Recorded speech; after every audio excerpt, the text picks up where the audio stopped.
last Sunday, the theater at the Riddell Center, and it's open to the public. We used to take that. Oh, that's so nice. Jean Chamy organized it. Right, right. And Tronny is doing it now, but I guess Jean's still involved. Yeah. So I'm reading a tiny part, like just 10 lines. So okay, good. I can do that. 10 lines of Paradise Lost. Yes, that's right. I thought that much I can maybe remember. They were lines I'd underlined in Jean's class, so I must have liked them at the time. Depending on how they're set. Yeah. So I would probably, when we start, going to be. Yeah, we'll read through Okay, it. so when ready to read through it, and you can share. So I'm gonna unshare that. Oh, yeah, she's very good at that.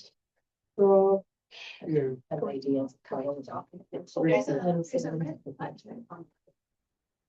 stuff, I haven't used them. No, I was gonna say, like, you always use Okay. it. Not anymore. Used to do it a lot. Okay, so I'm ready to share. So when do I share? When you start to read the story? Yeah, we'll start by reading it. Oh, It's only 3 pages, so I thought we'll Okay. just read it.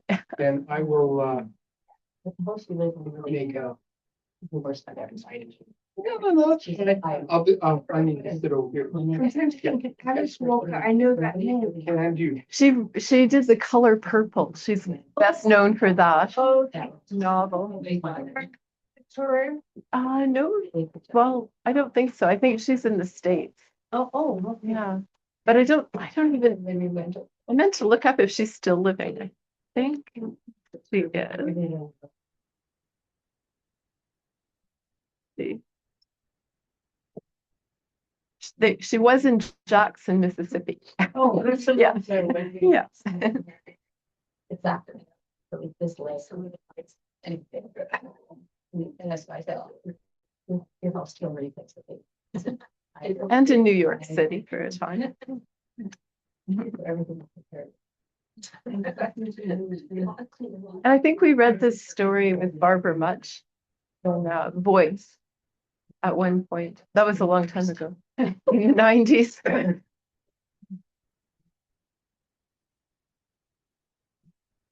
Well, you want to.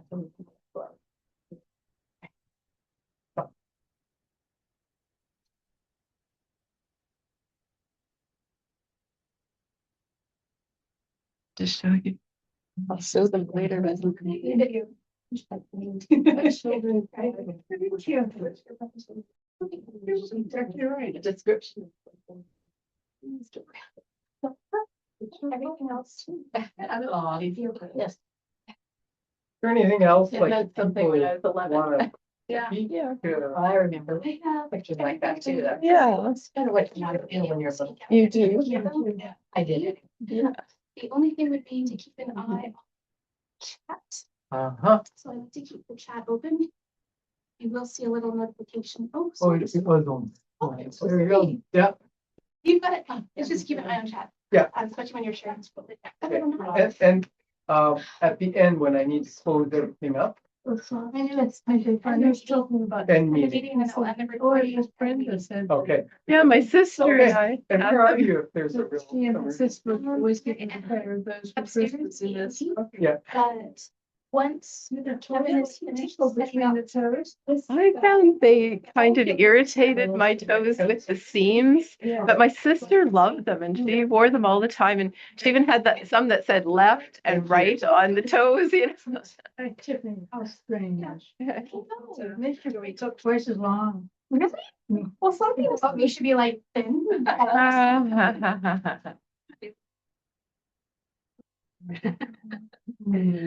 fine.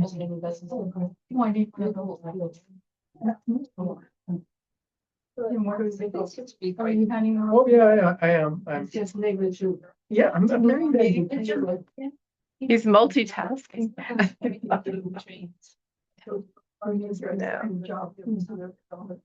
Trying to read the annual report.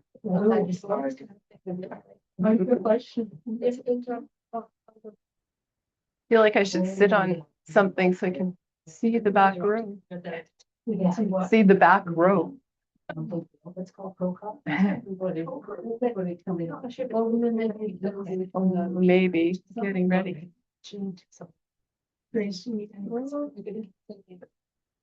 That's what. Dell and Suzanne. Dell and Suzanne, maybe? I didn't see them. Oh, there's Henry. The whole thing.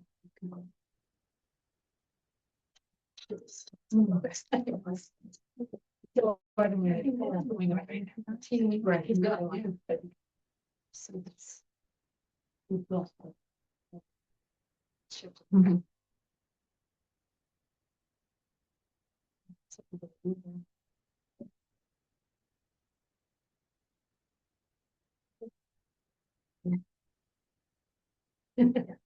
There's no traffic.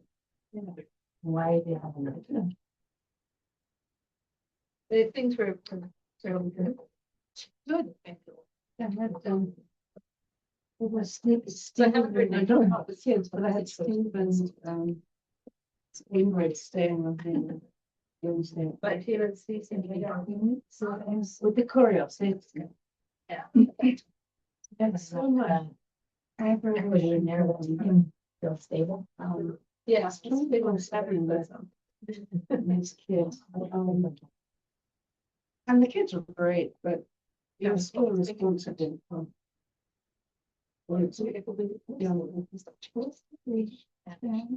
between, it's so special. Like 18, 19-year-old, Yes, yes. they were very mature. You never know. Well, I think part of it's been the experience Yeah. of this year. Yeah. They've done a whole lot. Yeah. Somebody's making decisions. Why didn't you see that? I met them at Holy Child. Oh, yeah. Go through the stations. of the cross. I was concerned that that might have been over their heads, but I gathered we stayed in England. It wasn't. They loved it. Yeah, no, I was really impressed. They really got into it. You never know. You know, art sometimes, especially abstract art is a hard sell, but they really got into it. Yeah. What is a hard stress? Abstract art. Oh, it's the stations of the. The stations of the. Good morning, good morning. Just the Word word. dialogue. Meet again. Good morning. Watch the board. So that's kind of fun. Maybe now that we have some critical mass, maybe we can start. Forum? Yeah, I think so. So I thought I'll just start by, there's a quotation at the beginning of Alice Walker's story that we'll look at today, The Welcome Table. And it's taken from a gospel singer, Clara Ward. And I happen to have a CD with some of the gospel singers, 31 classic performances by the greatest gospel women. So I thought I'll just pass it around so you can take a look. They have interesting faces. I'm not actually sure which one is Clara Ward, but anyway.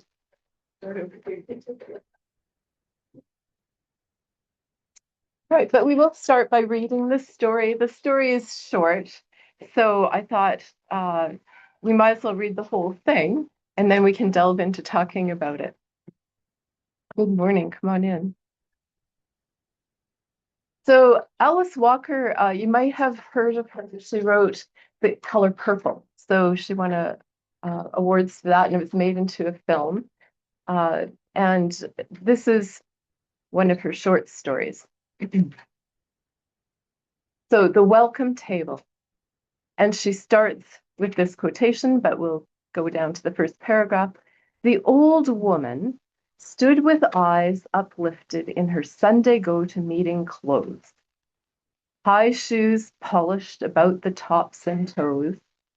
A long rusty dress adorned with an old corsage, long withered, and the remnants of an elegant silk scarf as head rag, stained with grease from the many oily pigtails underneath. Perhaps she'd known suffering.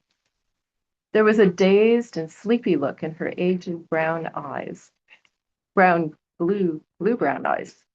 But for those who searched hastily for reasons in that old tight faith, shut now like an ancient door, there was nothing to be read. And so they gazed nakedly upon their own fear transferred, a fear of the black and the old, a terror of the unknown, as well as of the deeply known. Some of those who saw her there on the church steps spoke words about her that were hardly fit to be heard. Others held their pious peace, and some felt vague stirrings of pity, small and persistent and hazy, as if she were an old collie turned out to die. She was angular and lean, and the color of poor gray Georgia earth, beaten by king cotton and the extreme weather. Her elbows were wrinkled and thick, the skin ashen but durable, like the bark of old pine. On her face, centuries were folded into the circles around one eye, while around the other, etched and mapped, as if for print, ages more threatened again to live. Some of them there at the church saw the age, the dotage, the missing buttons down the front of her mildewed black dress. Others saw cooks, chauffeurs, maids, mistresses, children denied or smothered in the deferential way she held her cheek to the side, toward the ground. Many of them saw jungle orgies in an evil place, while others were reminded of riotous anarchists looting and raping in the streets. Those who knew the hesitant creeping up on them of the law saw the beginning of the end of the sanctuary of Christian worship, saw the desecration of Holy Church, and saw an invasion of privacy which they struggled to believe they still kept. Still, she had come down the road toward the big white church alone. Just herself, an old forgetful woman, nearly blind with age. Just her and her eyes raised dully to the glittering cross that crowned the sure silver steeple. She had walked along the road in a stagger from her house, half a mile away. Perspiration, cold and clammy, stood on her brow and along the creases by her thin-waisted nose. She stopped to calm herself on the wide front steps, not looking about her as they might have expected her to do, but simply standing quite still, except for a slight quivering of her throat and tremors that shook her cotton stockinged legs. The reverend of the church stopped her pleasantly as she stepped into the vestibule. Did he say, as he thought he did, kindly, "Auntie, you know this is not your church," as if one could choose the wrong one. But no one remembers, for they never spoke of it afterward. And she brushed past him anyway, as if she'd been brushing past him all her life, except this time she was in a hurry.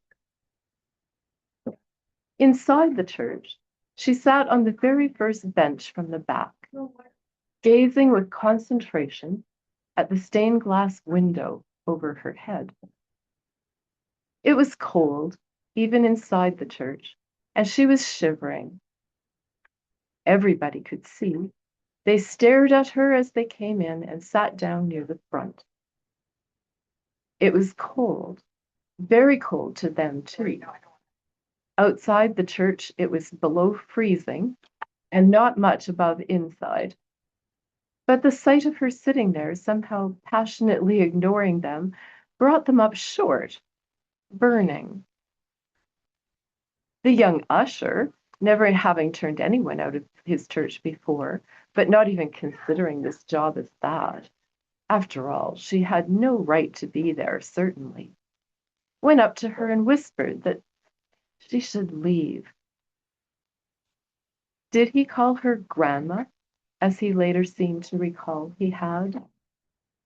But for those who actually hear such traditional pleasantries and to whom they actually mean something, Grandma was not one, for she did not pay him any attention, just muttered, "Go away," in a weak, sharp, bothered voice, waving his frozen blonde hair and eyes from near her face.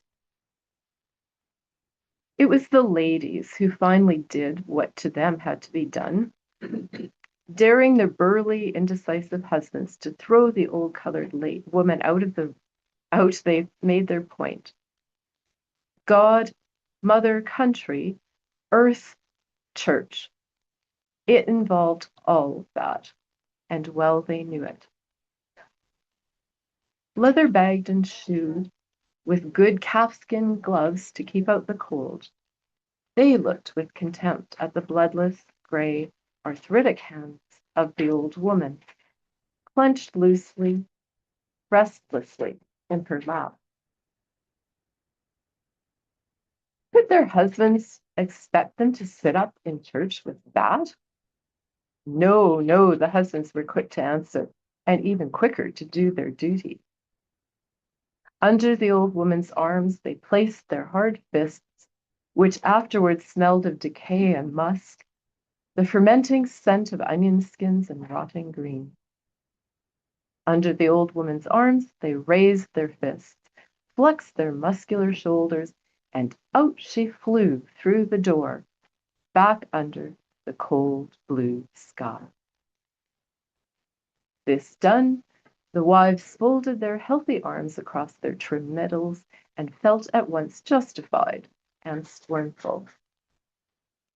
But none of them said so, for none of them ever spoke of the incident again. Inside the church, it was warmer. They sang, they prayed. The protection and promise of God's impartial love grew more, not less desirable as the sermon gathered fury and lashed itself out above their penitent heads. The old woman stood at the top of the steps, looking about in bewilderment. She'd been singing in her head. They'd interrupted her. Promptly, she began to sing again, though this time a sad song.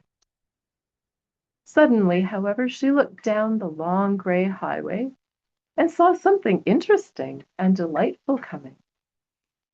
She started to grin, toothlessly, with short giggles of joy, jumping about and slapping her hands on her knees. And soon it became apparent why she was so happy. For coming down the highway at a firm though leisurely pace was Jesus. He was wearing an immaculate white long dress, trimmed in gold around the neck and head, and a bright red cape. Over his left arm, he carried a brilliant blue blanket. He was wearing sandals and a beard, and he'd long brown hair parted on the right side. His eyes, brown, had wrinkles around them, as if he smiled or looked at the sun a lot. She would have known him, recognized him anywhere. There was a sad but joyful look to his face, like a candle was glowing behind it. And he walked with sure, even steps in her direction, as if he were walking on the sea. Except that he was not carrying in his arms a baby sheep. He looked exactly like the picture of him that she had hanging over her bed at home. She'd taken it out of a white lady's Bible while she was working for her. She'd looked at that picture for more years than she can remember, but never once had she really expected to see him. She squinted her eyes to be sure he wasn't carrying a little sheep in one arm, but he was not. Ecstatically, she began to wave her arms for fear he would miss seeing her, for he walked looking straight ahead, on the shoulder of the highway and from time to time looking upward at the sky. All he said when he got up close to her was, "Follow me." And she bounded down to his side with all the bob and speed of one so old. For every one of his long determined steps, she made 2 quick ones. They walked along in deep silence for a long time. Finally, she started telling him about how many years she had cooked for them, cleaned for them, nursed them. He looked at her kindly, but in silence. She told him indignantly about how they'd grabbed her when she was singing in her head and not looking, and how they tossed her out of his church. "An old heifer like me," she said, straightening up next to Jesus, breathing hard. But he smiled down at her, and she felt better instantly, and time just seemed to fly by. When they passed her house, she did not even notice it. She was so happy to be out walking along the highway with Jesus.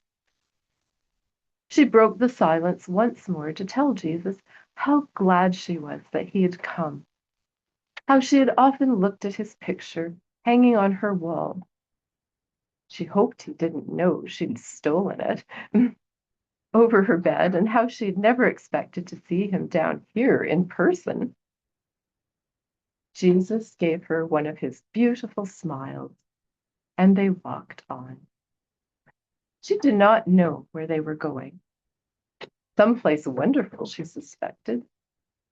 The ground was like clouds under their feet, and she felt she could walk forever without becoming the least bit tired. She even began to sing out loud some of the old spirituals she loved. All right, come on in. We're just reading Alice Walker's The Welcome Table, the short story. So she began to sing out loud some of the old spirituals she loved, but she didn't want to annoy Jesus, who looked so thoughtful, so she quieted down. They walked on, looking straight over the treetops and into the sky. And the smiles that played over her dry, wind-cracked face were like first clean ripples across the stagnant. On they walked, without stopping. The people in the church never knew what happened to the old woman. They never mentioned her to one another or to anybody else. Most of them heard sometime later that an old colored woman fell dead along the highway. Silly as it seemed, it appeared she'd walked herself to death. Many of the black families along the road said they'd seen the old lady high-stepping down the highway, sometimes jabbering in a low, insistent voice, sometimes singing, sometimes merely gesturing excitedly with her hands. Other times, silent and smiling, looking at the sky. She'd been alone, they said. Some of them wondered aloud where the old woman had been going so stoutly that it had worn her heart out. They guessed maybe she had relatives across the river, some miles away, but none of them really knew.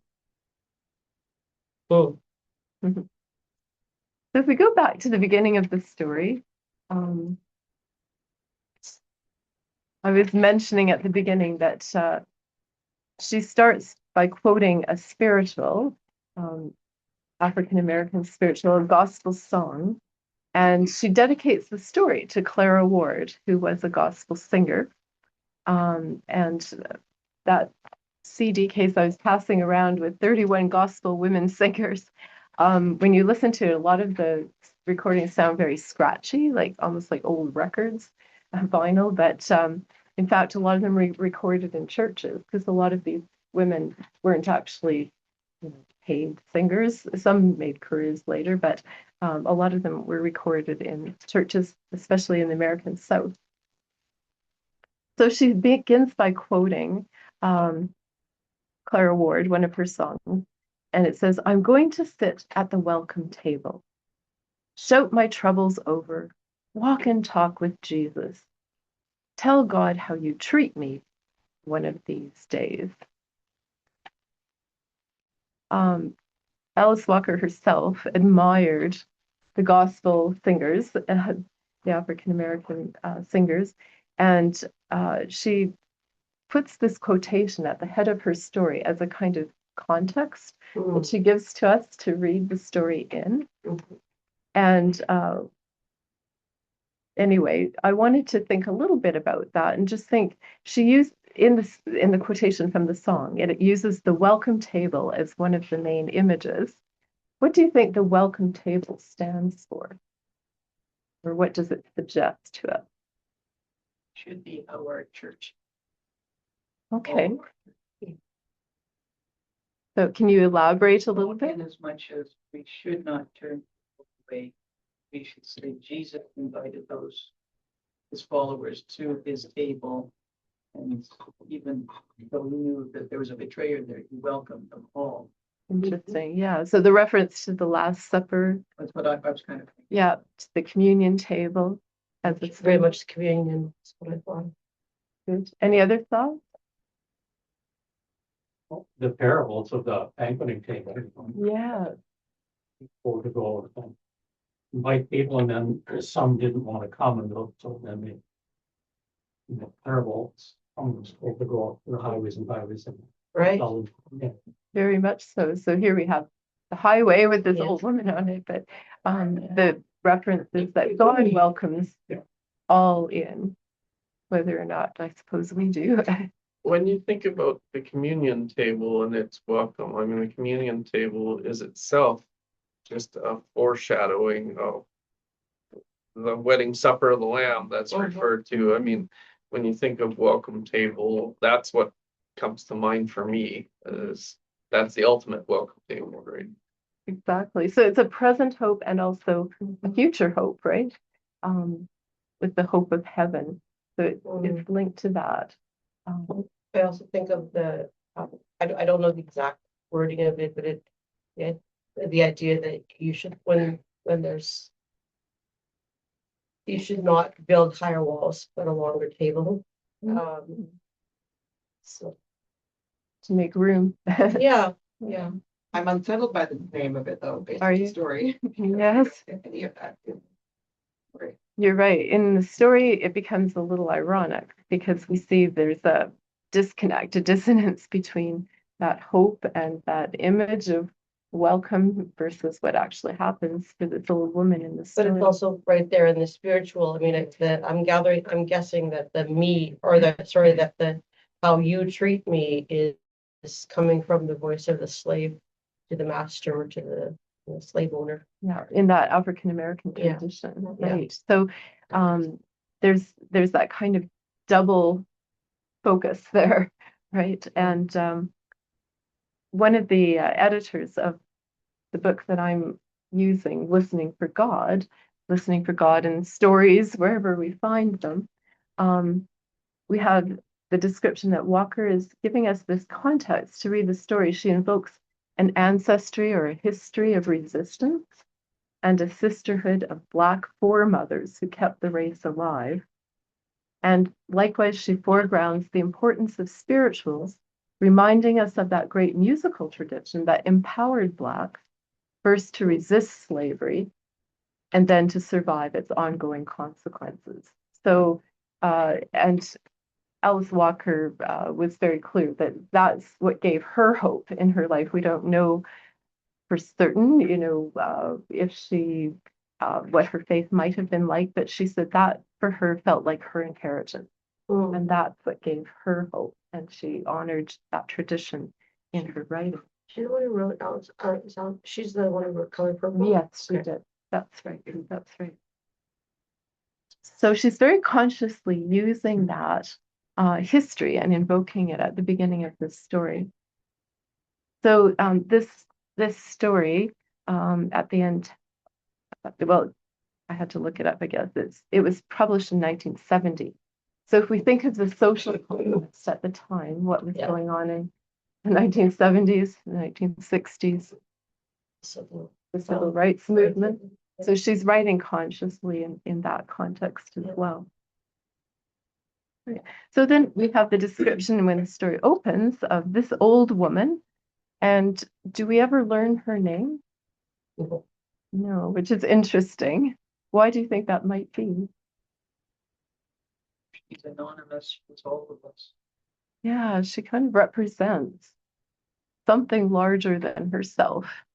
And if we look in the story in the second paragraph, we have the church people. Well, sorry, first the narrator. The narrator is describing this woman in more detail. And if you look at just in that second paragraph on 10, the bottom paragraph, what are some of the details that stand out to you that tell us something about this woman? What do you notice about her in the description?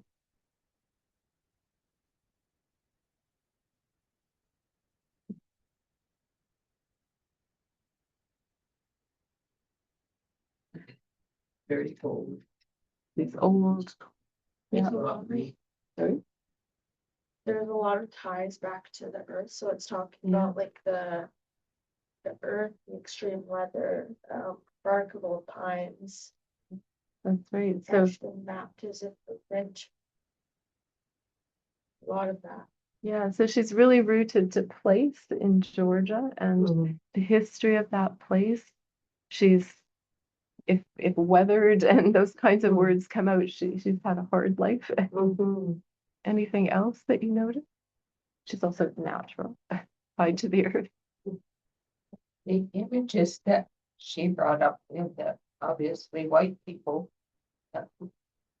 was either she was a servant or she was evil. Like, where did they get the evil from? Yeah, exactly. So toward the bottom of the page, the narrator's giving us a very fairly neutral description of her, factual, natural, it looks like. But then we get through the eyes of some of the church people, what do they see? You're right, they see her as connected to jungle orgies in an evil place, references, I presume, to Africa and to African religions, perhaps.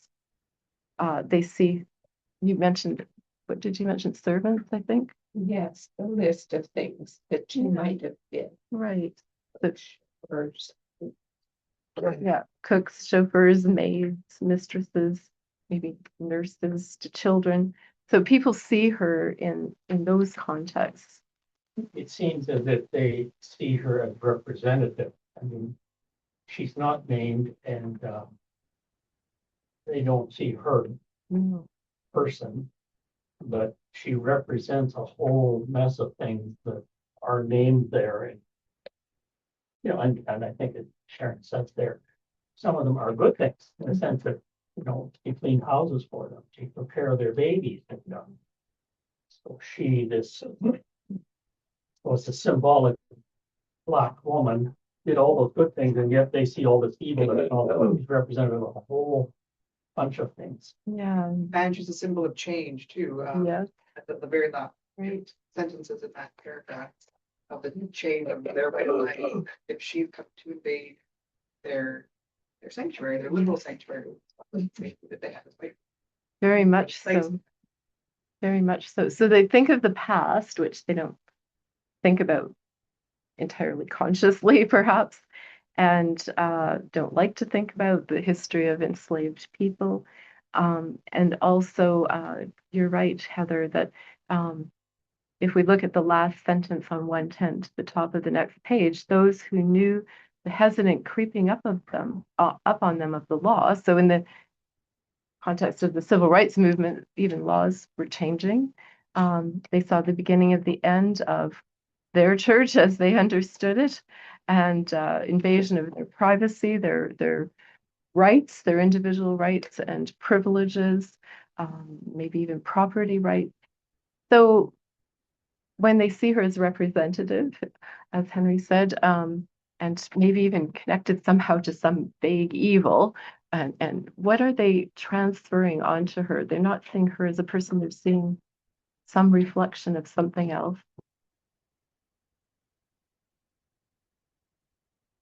Perhaps change was a very good answer. And in the middle of the first paragraph, they even were told they gaze on her nakedly upon their own fear. So they're seeing their fears reflected back by her face. So they treat her not so much as a person, seeing her as an individual, but they treat her according to, and not faith, but their own fears that they see linked to her. And fear of change is a big part of that. Then, yeah. Brenda and I were remember we were at a conference a few years ago about the immigrant crisis in Europe. And one of the things that really stuck with me was that the fear of immigrants was not a fear of difference. Usually we're afraid of people who are different from us, but that it was a fear of sameness, that the economic situation of the immigrants was going to be the situation, their economic situation. The people who were afraid that, and I think in this context, you have a fear that not that of the difference of this Black woman represents, but that they will be someday equal and the same. Yeah. It's a fear of sameness. Yeah. Fear of losing their privilege. Yeah. And they fear the fear of lack of difference. And the poverty that she was associated with. Yeah. If there's an equality bringing her up, they lose something. And a fear of slipping economic privilege. Yeah. Property rights might values go down. They think people move into their neighborhood, that a white neighborhood, all those sorts of things. Yeah. So and I economic changes. The way that she says that the fear, there's something that was a terror of the unknown as well as of the deeply known. Mm-hmm. Yeah. So that past is something they know about, but there's a kind of denial there, and a collective denial that they don't like to think about it too deeply or be personally associated with, enslaved people. Maybe the people in this church didn't own slaves, but they're part of that history, and they have benefited from it through generations, even if not directly. So there's all of that uneasiness. And yet the narrator does point out some of the sameness, as you're saying, things like she just came to church and she came to sing and she felt cold and the other people felt cold too. There's the kind of human connectedness there. And vulnerability. So they don't like to see her poverty and her age and maybe even her gender and all those things that make them uncomfortable. But there is something human about her, but it makes them uneasy. And if we think back to that welcome table, that is a symbol of equality, isn't it? That we're all invited in to the Master's banquet, the banquet of the Lamb. So if we go to page 111, they're uneasy with this. And we have in the middle of the page, the Reverend, interestingly, first meets her, I should say, in the vestibule in the entrance. What do you think of the way that he approaches her?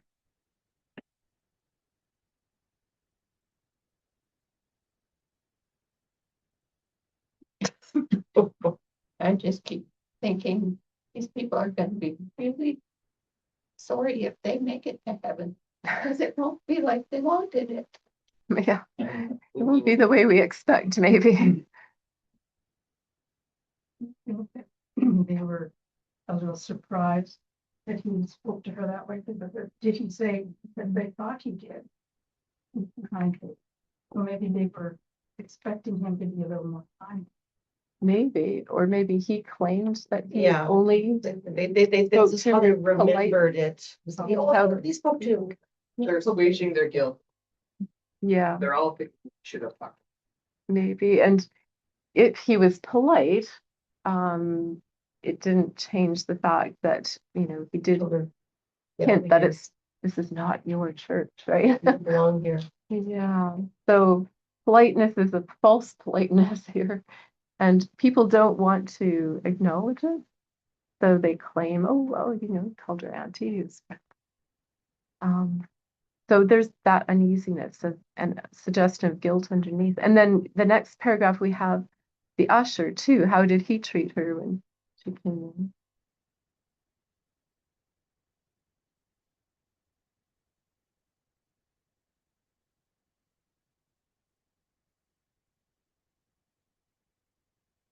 I don't think preaching could have been very sound.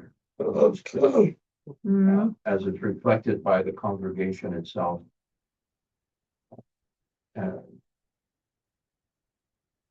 It's nominal, but it doesn't seem to go much beyond that. Clear violation of James' instruction to church. Someone comes in dressed like this, looking like this. Don't say take a lower place. They didn't even want her in the place. mhm, mhm. Not a church that I would have been very likely to visit, or if I did, I probably would have been asked to leave too. Lots of contradictions, right? I mean, it does say that at the end of the sermon, they bowed their penitent heads, so they got something out of it. But there seems to be some kind of contradiction between the practice and the hearing, right? As you say, James is very relevant here. They show partiality, which we're asked not to do. They, There's a bit of a different perspective here, paragraph though. And I think that mm, kind of wondering about her motivation. mm, Talk about her brushing past the minister. Passionately going over things. When the usher leaves the whole way. yeah. So she's not polite. So she's not doing anything to help herself in that purpose. But I think she wants to be in Jesus's church. I think that for Mhm. her, this is not their church or her church. So It's, she's making a statement. she's saying this is a place of worship. I am also, Mhm. here to worship. So, So there's a lot of uncertainty there on the part of the people, Yeah. as Derek was saying. They're not sure why she's there, but the narrator tells us she was Yeah. just singing in her head, and yeah, she wanted to be left alone just so she could sing, and maybe she did want to be in Yeah. Jesus' church. She just happened to come in. The narrator makes being somewhat rude. Mm, well, there's a comment that finally she started telling him about how many years she had cooked for them, cleaned for them, nursed them. So I don't know if she means specifically these people, but the white people, the people who think that they're superior to her, and yet she's the one doing their cooking and cleaning and nursing their babies. But the people in the church don't know what's inside her head. Yes. So they silly. can only guess. And I think Derek's right. She's behaving in a way they don't expect. Yes. She's breaking some rules. Yeah. So by being impolite or brushing past people or, saying Seeing go herself, away. seeing herself as a person. Yeah. I wonder if part of, Assertive. I wonder if part of that is coming from her necessarily being rude, but it's kind of written half in the perspective of the church's people and of her perspective. It's like a weird mix, and like you were saying, I wonder how much of it is her being assertive and just being done. This doesn't tell us how many other times she's gone to churches and tried to be polite, respectful, and sit there quietly, and until she finally just pushes past everyone, is like, I'm just gonna be here no matter what. Mhm. Yeah. And the narrator does say she pushed past the Reverend, like she'd been pushing past him all her life. Well, not him in particular, but others who have ignored or dismissed her or got in her way. Yeah. So there's there is that double perspective that the story is giving us. The narrator isn't really criticizing the woman, but it's showing us there's different points of view going on here. The woman's inside her own head and caught up in that, and the church people are caught up in what they're projecting or seeing, and they're not really meeting. Well, she had been staring at a picture of a white Jesus, for most of her life. Yeah. So this is where the white Jesus lives. Yeah, that's interesting. I was wondering how much. And she's upset because she's got a song in her head. Yeah. She's listening to the music. Yeah. The music in her head. They are interrupted. Well, let's go back. There's a couple of things there that are good. Let's go back just a bit. Henry, were you going to say something? Okay. On the bottom of 111, just to start with, after the Reverend and the usher, we have who's responsible for throwing her out in the end. Not the pastor, it's not the usher. It's the women. Yeah, People That who kind of are most hurts. like, yeah, people who because most like her. That's interesting too. yeah. They Get most threat. they don't identify with her or appreciate her. Well, that's what probably from a woman much like them that she got that picture. So Yeah, there's the That's white true. lady's Bible. the Bible. It was the white lady's Bible that she had stolen, maybe from her boss, because she liked the picture. Yeah. So yeah, there's been a long friction, right, between people of say their class and If this, if her. this church, church service was, in the 70s, my guess is that church is no longer open today. Possibly, yeah, that would be probably a reasonable guess, or that it's may have changed, but There's wonder. almost a tension between wanting to worship with people who are like you and who speak your heart language, right? I mean, we saw that a couple of weeks ago with the Korean and the Chin here, right? They have their own churches for a reason. It's because there's a comfort in being with people like you. And there's nothing wrong with that. That can be a good thing. The problem comes when you take that impulse and you try to exclude anyone who's not like you. That's true. That's right. And you start to wonder, the Reverend may have thought he was being kind. Auntie, this isn't your church. You may not feel comfortable here, right? Maybe there's some intended kindness there. Maybe not. It's hard to judge. Yeah, it's a little ambiguous, right? Yeah, it is a little ambiguous. Double again. Yeah. And Everybody in their place. yeah. And if we're thinking about, I mean, it's easy to look back and be judgmental of this particular church or this particular incident, but the woman is breaking social rules. And we do have that sense of belonging and that social cohesion because of certain social rules and what we're comfortable with and what's familiar. And we like to worship with people like us. I like to too. But what happens when that comfort is unsettled or disturbed, like when this woman walks into this church suddenly? I love the line, as if there could be a wrong, as if one could choose the right. Yeah. And yet this reminds me of my husband and I were in Ireland on a Sunday, and we thought, I wonder what it's like worshiping in a Catholic church. And so we went into this Catholic church, which was quite close to the Church of Ireland, just a block away. And when it was for communion, it said, and now all those who are not Roman Catholic are invited to leave the sanctuary. And I thought, oh, isn't that interesting? Yeah. And so, we went out and we went to we went down the street and went to the Anglican church. And it was kind of funny because the church was locked up, and then the pastor came charging up, and it was a woman, and she said, I'm sorry, I'm late. I'll get the door unlocked right now. And that was a surprising one because she said, just out of curiosity, how many of you actually don't live in Ireland? And I'd say 3/4 of the congregation put up their hands. We were all visitors, and we all felt very welcome. Oh, interesting. There was a practice there of welcoming strangers. Well, Yeah. it's true. We often don't question some of our assumptions, right? Some of the social rules or social conventions that and traditions that we're used to, and every person, every group of people, every church too has its own traditions, right? That sometimes conflict with, the biblical ideal of, and in this case, the gospel ideal of the welcome table. But sometimes we don't recognize it until we brush up against it. And then we're unsettled, right? And not quite sure how to act or to respond.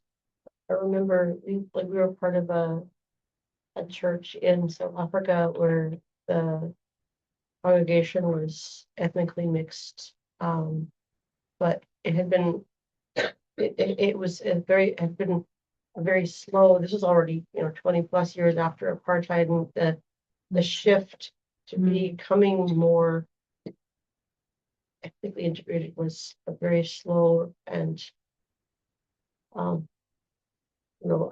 think there's probably and some discomfort there and some there was intentionality, and it's part of why we got very involved with that church, partly because they were open-minded about or tried to be about integrating. But I think that you have things that are like in the American South or in that context of the apartheid system, like the literally we are apart.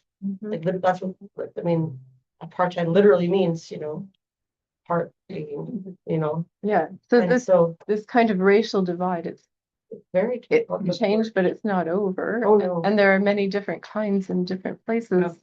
When I was in university, I remember walking down the halls of the university, and at that time, the First Nations University, it was called Indian Federated College, Yeah. was near College West, so it was on one particular side of the university. And often between classes, we'd be walking in opposite directions like this, and nobody made eye contact or said hello. Wow. And I often thought, how strange, like, how did this happen?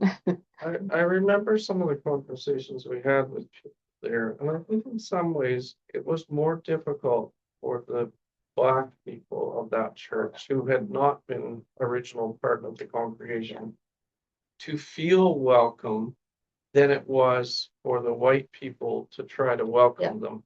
Yeah. Because you go in with fear that you will not be welcome. Yeah. And some braved that and discovered that they were in fact welcomed and came to feel at home in that congregation, but many didn't want to risk it, right? So it's a difficult thing to break those divides. Yeah, they're real. They're even real. If they don't fit with our ideals or even with biblical values. In fact, maybe that's the value, is that biblical truth questions the other things that we assume are right, just because we've always assumed that that's the way things are. It shakes us up. I like the sentence just after, as if one could choose the own one, and then, but no one remembers. But no one remembers. The repression of memory or the. You're right. And it's both individual and collective, right? We it's not something we think about, and so we forget. So it's familiar but unfamiliar, and we have to somehow bring it to memory through encounters, and then it's up to us to decide what do we do with that. Yeah, you're right. It's a tricky thing, the collective and personal memory.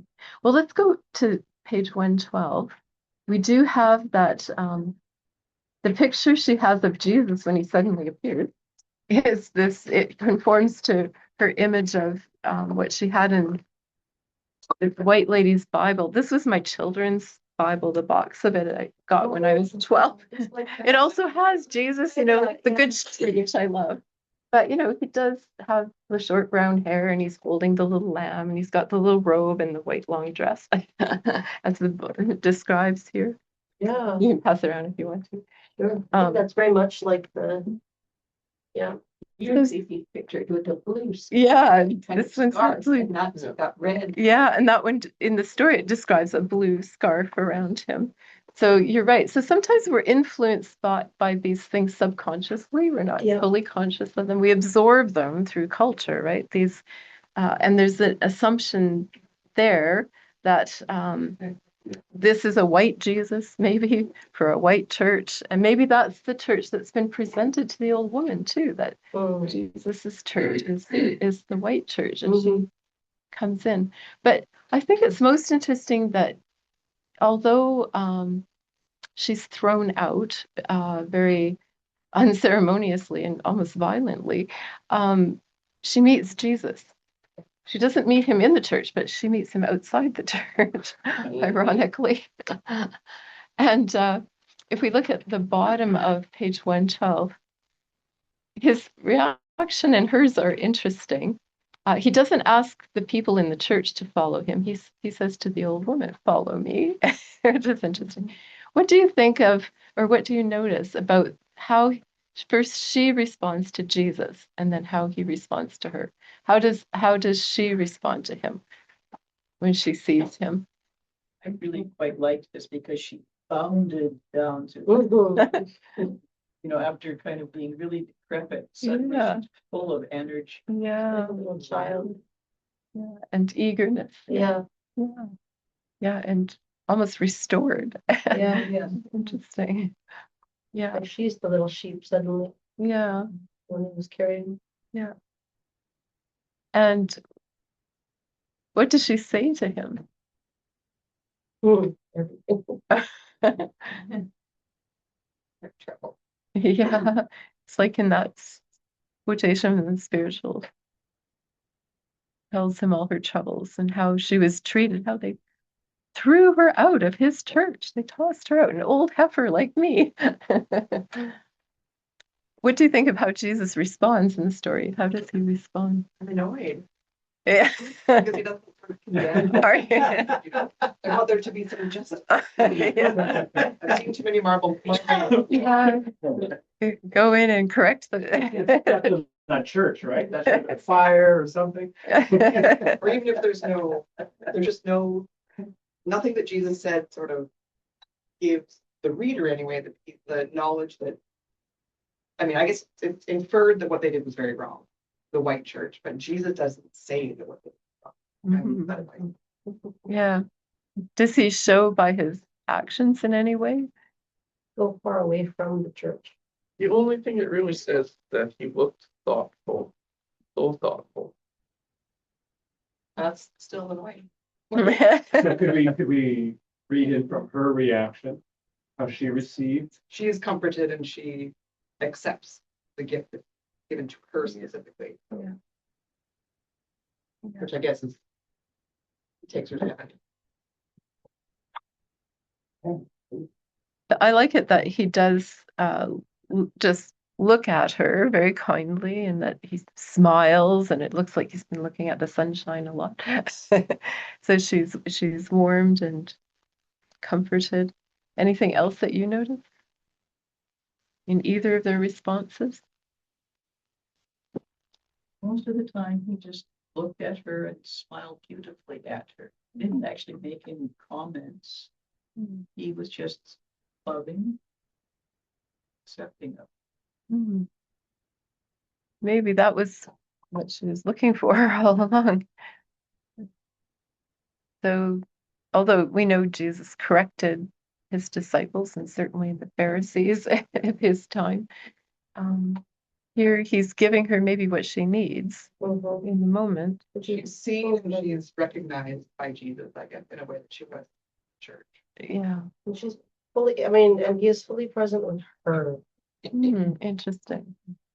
Yeah, he's giving her all of his attention and they're together. It tells you, what does it tell you about the relationship between the two as it's depicted? He knows her. He wants to be with her. He knows her as others didn't. There's vindication for her here in spite of everything that she experienced in the church, the rejection and the way people viewed her. The Lord sees her completely differently. And he sees the heart. Yeah. And she is vindicated. outside. Mhm. Good, very good. Jesus doesn't slow down to make it easier for her to walk. No, that's interesting, right? She still has to She had work it. trying to keep up with him. The only thing he asks her is the Yeah, she does that, and she is changed in the process of following. Mm. That seems to me, most of what is said about her from that point when he says follow me, is her changing in terms of being more happy, more, Youthful and energetic. you know, more cheerful, more whatever, hopeful, etc. If I'm vindicated, as Gary said, you know, but it isn't as if he corrects everything that went on in her life before. You know. It's almost like she's transitioning here. Yeah, There's- she's she's- transitioning. Yeah, And she's walking, it's actually quite lovely. She's walking out of this life and into the next. Mhm. And you see that in her transformation. Yeah. She's not even probably aware of the fact that she's dying, but she just is so taken up with the Lord's presence. We often hear of people on their deathbeds experiencing something of this nature. Yeah, there's that really interesting line, how she had often looked at his picture hanging on her wall. She hoped he didn't know she had stolen. Yeah. And yet that never comes up, right? It's not something that remonstrates with her about. so like, I don't know. Certainly knew. I don't know if this is intentional or not, but it's like, there's the line about most of them heard sometime later that an old colored woman fell dead along the highway. And this earlier line, when they passed her house, forlorn and sagging, where the beaten patched by the side of the road, she did not even notice it. Like, I almost wonder if that's like that's when her body fell, but she, like, cause right after that, you hear the ground was like clouds under their feet. And it's like, I wonder if that's like sort of like the moment of her physical death, but she's not even noticing that she's passed away, like she's passed by it. Yeah, the story seems to hint at that, doesn't it? And we do have she just keeps on walking right over the treetops with Jesus in the next paragraph into the sky. So when I read that, I was like, oh, okay, what happened? Yeah, and you're right. We have to go back and think, okay, what exactly has happened to her from her perspective? She's leaving the old behind. She's transformed. Jesus has transformed her just by his presence and by his grace, his is gentle and accepting as he is. And she has followed, and she doesn't even blink when she sees her house go by. She is quite happy to move on. It's an interesting contrast with the people, the last paragraph. It appeared she had walked herself to death. Yeah. And what a loaded phrase. I mean, Yeah. in one sense, actually, she had died, Mhm. and that it was a very good thing. Yeah. And on the other hand, you'd say, well, that whole walk there was a walk of joy and of revelation and of excitement and welcome, where they saw it as that's she just went downhill from there. Yeah. She The- didn't walk yeah. to death, she walked to life. Yeah, interesting. But they saw it. Yeah. But they didn't Mhm. see it, but they were thinking about so many other things and they were saying. Yeah. That's the contrast in the view, right? Yep. I think everybody was aware before we got to that to this point that this was what was happening. Yeah. I was expecting them to find her when they exited the church Oh, I see. on the doorstep. Oh, yeah. Trip over her or feel badly. Yeah. Yeah. But yeah, you're right. The perspective changes. We've got this is what's wonderful about stories is they can go in and out of other people's heads. The narrator knows more than the people in the story or we do. And we've seen from the people's perspective in the church, we've seen the old woman's perspective. And now we have this difference between the realistic perspective, right, of what happened in reality. Well, she died, and probably at the moment that Carmen and Brian were identifying, And then we have the perspective of those who remain. Yeah. Again, the people, and they're still confused. They thought the woman was confused, but she is changed, and it is going from death to life for her.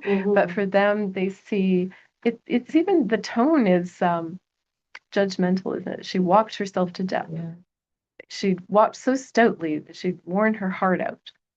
But they do wonder, where was she going? Yeah. What was she thinking? So they broach thinking about what did this mean, but how far do they get? Yeah. She's been alone in their minds. Like, and yet Yeah. he was absolutely not. And I also find interesting the reference to maybe she had relatives across the river. Like that's very much, what you see in the spirituals of being like on the other Crossing side of the the Jordan River, or there's like the river that runs through in Revelation. Across the river is an interesting. I mean, it's both a physical reality and a spiritual reality. Yeah. So what we're getting here is a contrast through the way the story is told between the realistic world, the world as we know it, the everyday flesh and blood world that we live in, and with its imperfections and maybe some ideals and all of the mixed bag that it is. And we're getting that contrasted with something that in the story seems surreal. It seems outside of our everyday experience. Something supernatural has entered into the world and has taken place. But the last line of the story is that none of them really knew. They guessed, but they didn't really know what happened. And it kind of leaves us in that position, right? That we still don't understand fully. We think we see reality as we understand it, but there's so much more. There's that spiritual reality that is hidden or invisible, or and that is the real source of change and transformation. But it needs to get down to the ground level and penetrate our lives and where we live, and we need to be part of it. But we have that choice. We can see it or not see it. We can remember it or not remember it. We can understand or not understand. We can think about it or seek to understand, or we can forget. I was thinking just yesterday about the people that you sort of pass by in your ordinary day, the cashier and so on. And that all of these people have a life beyond that. She's not just a cashier, she's a whole lot more. And to be sensitive to what else a person might be beyond their role that we normally see them in. And occasionally there's an opportunity to respond to that in some meaningful way. Yeah, I think that's exactly the point, that we don't see as God sees. But if we can be somehow sensitive to what that might be and act accordingly, there might be some hope in our change. Of that lovely poem, Footsteps. Oh, right. The Lord had been with her all her days, even when she wasn't aware of it. And I like what Annabelle said, because how many people that we notice here and there, but we don't notice, but the Lord has taken note of them, and He is with them. Their lives don't really appear to be all that different from anyone else, but they have Christ in their lives, and in her own story, in her own life. Started at the beginning, had she known suffering. And we're not told that, but we see at the end that whatever her life was, Christ was there, even when she could just see, when you just see, or the people just saw one set of footprints. The Lord was right with her. That gets at some kind of spiritual reality that is unseen, the difference between the seen and the unseen. and what is hoped for, right? And what is. And so I'll just leave with you just a couple of verses I'll read that I think have been alluded to in our discussion. One is from 1 Samuel 16. We have, for the Lord does not see as mortals see. They look on the outward appearance, but the Lord looks on the heart. And so that's the hope, the source of change. And even though it's quiet or unspoken, as it is in this story, it's powerful.